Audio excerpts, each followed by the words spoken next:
People consider that if UFOs represent extraterrestrial intelligence, then they would simply land on the United States White House lawn and prove to the world that they exist. In 1952, those people almost had their proof. Perhaps the most important sighting of all time was the so-called Washington merry-go-round that occurred in late July 1952. It seems to have been a whole set of anomalous objects that appeared over secure airspace in the Capitol, over all of the famous important buildings that paced craft around Washington National Airport, that was seen by a variety of radars at the time.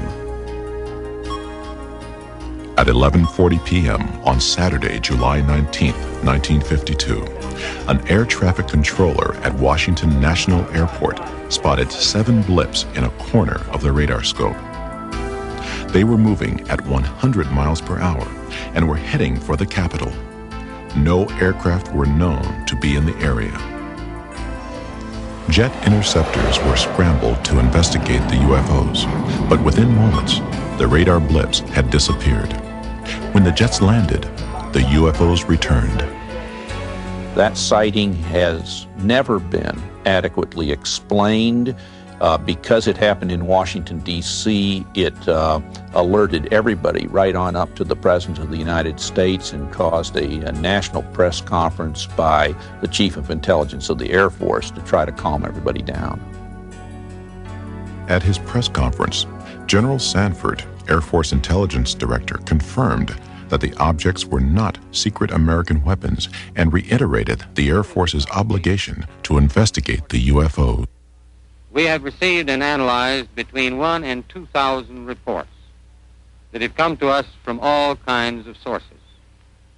Of this great mass of reports, we have been able adequately to explain the great bulk of them, explain them to our own satisfaction.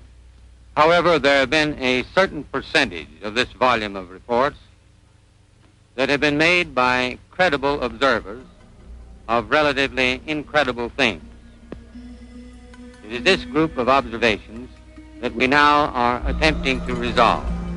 We have, as of date, come to only one firm conclusion with respect to this remaining percentage, and that is that it does not contain any pattern of purpose or of consistency.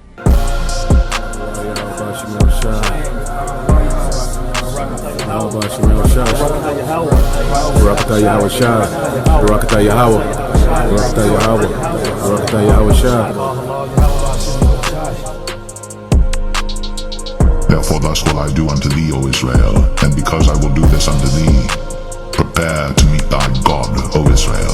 For lo, he that formeth the mountains, and createth the wind, and declareth unto man what is his thought, that maketh the morning darkness, and treadeth upon the high places of the earth. The Lord, the God of hosts, is his name. Behold, the eyes of the Lord God are upon the sinful kingdom, and I will destroy it from off the face of the earth, saving that I will not utterly destroy the house of Jacob, saith the Lord. The chariots of God are 20,000, even thousands of angels. The Lord is among them, as in Sinai, in the holy place.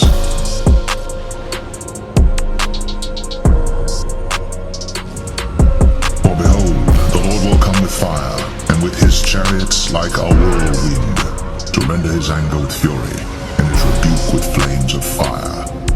For by fire and by his sword will the Lord plead with all flesh, and the slain of the Lord shall be many.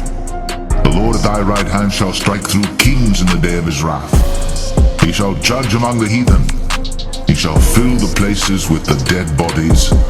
He shall wound the heads over many countries. He shall drink of the brook in the way. Therefore shall he lift up the head.